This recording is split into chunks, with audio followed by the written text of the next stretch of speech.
Bonjour à toutes et à tous et bienvenue dans Arrière-Plan, l'émission qui va vous permettre de découvrir des lieux culturels et patrimoniaux comme vous ne les avez jamais vus. Les coulisses, mais également des métiers parfois méconnus. Notre mission, et nous l'acceptons, vous faire découvrir l'envers du décor. Et pour ce premier numéro d'Arrière-Plan, nous avons choisi de vous faire découvrir le musée de la Cour d'Or à Metz.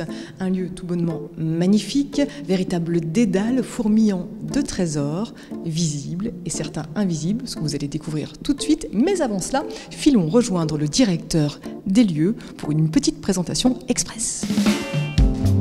Philippe Brunella, bonjour. Bonjour Alicia. Vous êtes donc le maître des lieux, le maître des clés, si l'on veut. On peut le dire, d'un musée exceptionnel, vraiment insolite. Et on peut le voir ici, puisque à lui seul, ce lieu déjà est un musée. Absolument, l'architecture du musée est très originale, puisque nous avons à la fois les termes gallo-romains, les termes antiques de la ville, mais aussi ce grenier de Chèvremont dans lequel nous nous trouvons et qui est du XVe siècle. Un lieu d'exception. C'est vraiment ce qui fait sa spécificité. Qu'est-ce qu'on va y retrouver dans ce musée ?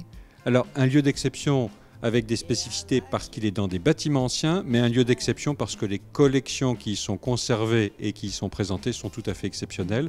Et elles retracent l'histoire de notre territoire, elles retracent la vie des hommes et des femmes qui ont occupé ce territoire sur toute la Moselle et sur l'agglomération messine en particulier, et qui ont fait le Metz d'aujourd'hui. Combien de personnes travaillent au quotidien pour le musée de la Cour d'Or ? Plus d'une cinquantaine de personnes travaillent au quotidien au musée de la Cour d'Or, plus des chercheurs extérieurs qui viennent nous prêter main forte, plus des restaurateurs. Et il y a toute une série d'activités, depuis l'équipe technique, les gardiens que l'on voit, mais aussi les conservateurs, les assistants et attachés de conservation qui font un travail de fourmi, un travail de l'ombre, mais sans ce travail, nous ne pourrions mettre toutes ces œuvres à la lumière. Mais c'est ce que nous allons faire, vous me passez les clés pour que... Je vous donne les clés et je vous autorise à pénétrer partout dans le musée. Génial, c'est parti, merci. Nous voici partis pour un voyage au cœur d'un musée exceptionnel, véritable dédale de couloirs et d'escaliers, empreint d'un passé historique puissant. Selon une légende, la Cour d'Or est installée sur l'ancien palais des rois mérovingiens qui gouvernaient l'Austrasie. Autant dire qu'ici, les collections dédiées à l'Antiquité et au patrimoine médiéval messin sont dans leur milieu quasi naturel.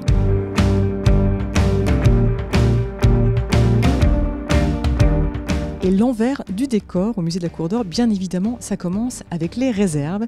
Je suis donc avec Kevin, l'un des conservateurs du musée de la Cour d'Or, dans ce lieu improbable, puisque c'est un lieu auquel personne n'a accès, et qui vraiment, lui aussi, recèle des trésors incroyables. Oui, alors il faut savoir que les réserves d'un établissement comme le nôtre, c'est le cœur de notre métier parce qu'on y trouve pratiquement la plus grande partie des objets. On ne peut pas tout présenter en salle, et donc la réserve permet de conserver la majorité des œuvres et surtout régulièrement de faire un inventaire, d'essayer de faire un nettoyage pour certaines œuvres qui en ont besoin, un reconditionnement éventuellement pour d'autres, et il faut surtout que ces œuvres soient présentées en réserve dans les meilleures conditions possibles. Et des œuvres qui parfois n'ont jamais été présentées au public finalement. Oui, parce qu'on a aussi des petits trésors cachés, notamment des plafonds peints qu'on ne montre pas, comme ceux qui sont juste derrière nous, qui pour certains appartiennent au plafond au bestiaire, des planches qu'on ne montre pas, et puis on découvre parfois des petits trésors comme des vitraux qu'on a eu l'occasion de présenter lors d'une exposition autour du verre, et puis bien entendu beaucoup de sculptures. Puisque, il y en a énormément. Oui, la force de notre établissement, c'est la sculpture à la fois gallo-romaine et médiévale, et on a des vierges, des vierges à l'enfant, des vierges de pitié, beaucoup de religieux finalement, parce que le Moyen-Âge c'est l'époque de la sculpture religieuse. Combien d'œuvres ça représente stockées ici ? Alors on a 100 000 œuvres au musée de Metz. On peut estimer que 20%, peut-être un peu moins, sont présentés dans le parcours permanent et le reste se trouve en réserve.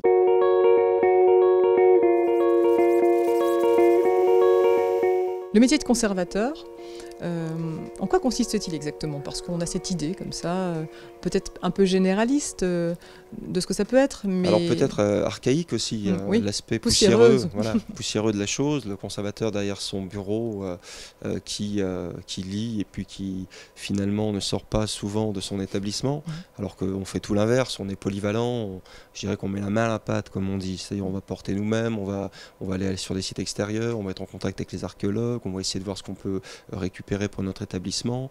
Sur place, c'est conservé, ça veut dire dans de bonnes conditions en réserve. J'évoquais tout à l'heure l'heure la conservation préventive, j'évoquais la manipulation pour le reconditionnement des objets dans des contenants appropriés. Mais le métier de conservateur, c'est aussi enrichir les collections grâce à des dons ou des achats, c'est également les renseigner ou encore publier des ouvrages de vulgarisation scientifique. Enfin, conserver, c'est aussi restaurer les œuvres abîmées par le temps.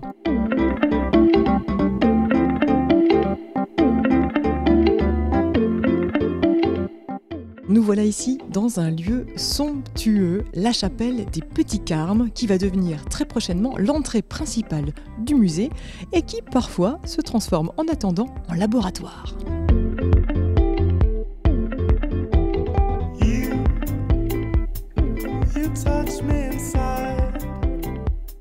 Et ce sont Jennifer et Lise qui sont en train de travailler dans ce laboratoire improvisé. Jennifer, bonjour. Bonjour. Alors, qu'est-ce que vous êtes en train de faire? Alors là, je m'occupe de la restauration des clés de voûte que vous voyez ici. Il y en a 4. C'est un ensemble 14e. Et donc, elles étaient encrassées et nous avons fait une étude technique. Et là, nous avons fait le nettoyage. Alors, en quoi ça consiste de faire ce nettoyage? J'imagine que c'est un travail extrêmement méticuleux. On ne s'attaque pas comme ça à de telles pièces? Non, tout à fait. Alors d'abord, il faut faire une étude afin de bien comprendre comment est faite la pièce. Et comme vous voyez, elle est peinte, polychromée dans notre jargon. Et donc cette polychromie, pour la nettoyer, il faut être extrêmement minutieux parce qu'en effet, c'est très fin. Et c'est la polychromie d'origine, donc 14e. Et c'est assez rare d'en trouver... de conserver, donc voilà, le nettoyage doit permettre de la rendre plus lisible. Qu'est-ce que vous aimez particulièrement dans ce métier? Moi j'aime la matière, j'aime l'histoire et ce que les œuvres racontent. Je pense que c'est ça que j'aime par-dessus tout. Et en fait, traiter une œuvre, ça revient à mener une enquête, à essayer de comprendre ce qui s'est passé, comprendre comment elle a été fabriquée, même avant d'intervenir tout simplement. Il faut vraiment essayer de se mettre, alors pas dans la peau de l'œuvre parce que c'est pas possible, mais voilà, essayer de comprendre comment elle a été faite, qu'est-ce qui lui est arrivé et comment est-ce qu'on peut remédier aux dégâts engendrés par le temps, par le vandalisme. Parfois on ne peut rien faire.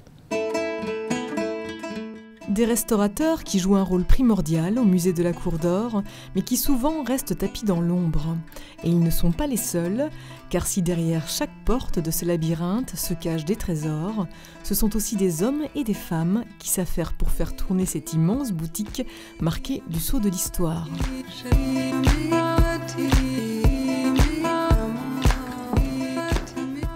Ici, c'est vraiment l'envers du décor. D'ailleurs, les décors, ils s'en chargent ici.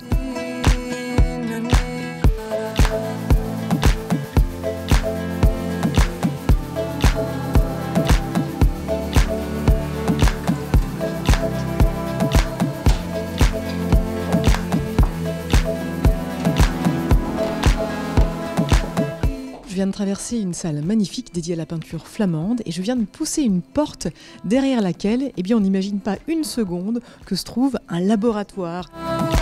Un laboratoire qui, entre autres, permet de nettoyer des éléments de la collection d'histoire naturelle, des coquillages, des espèces fossilisées. Ici, chaque recoin dévoile son lot de surprises, de quoi en perdre la tête.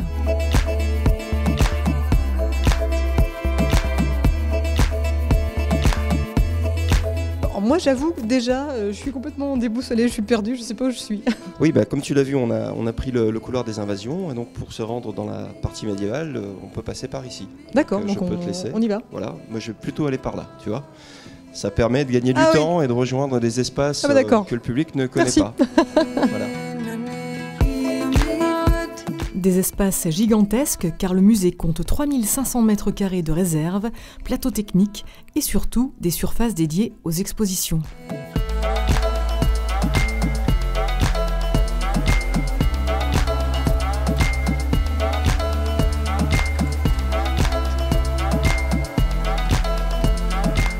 Dans notre voyage dans les arcanes du musée, nous découvrons en avant-première la prochaine exposition temporaire montée à l'occasion des Journées européennes de la culture juive.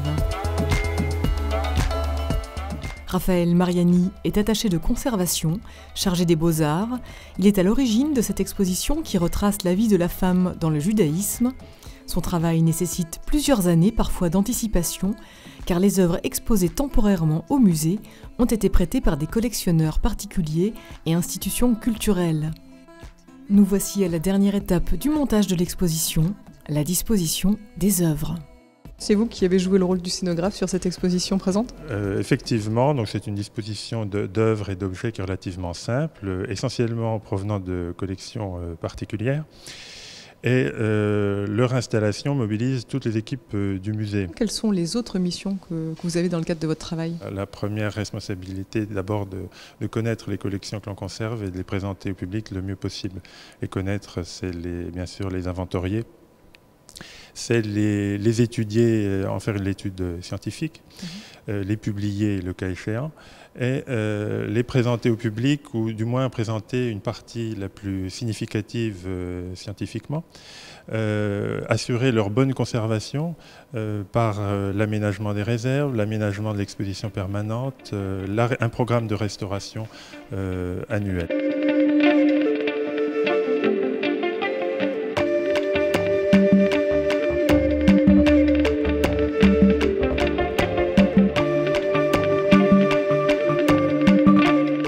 De la Cour d'Or, c'est également une magnifique bibliothèque mise à disposition des chercheurs. Ici, plus de 16 000 ouvrages sont consultables, ouvrages en tout genre, monographies, histoire de l'art, dictionnaires, une vraie mine de connaissances, bref, de quoi se régaler.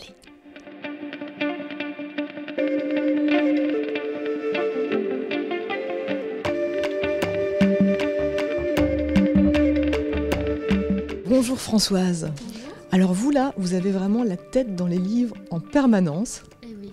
C'est le paradis ici. Le paradis des livres, donc tous les jours, voilà, on est entouré d'ouvrages et de documents. Donc c'est une grande chance de travailler ici. Et moi je m'occupe donc de la gestion de la bibliothèque. Ils viennent d'où tous ces ouvrages ? Alors ces ouvrages, ça peut être donc des acquisitions, ça peut être des échanges, des dons. Et bien sûr, donc la bibliothèque, elle existe depuis la création du musée, donc on a des ouvrages anciens. Le plus ancien, il va dater de quelle époque ? Alors le plus ancien, ça sera autour du XVIIIe siècle. Donc après, on aura beaucoup de choses aussi de l'époque de l'annexion du musée, donc des ouvrages en allemand, sur les fouilles archéologiques, sur des collections beaux-arts également. Donc voilà, c'est une documentation très riche.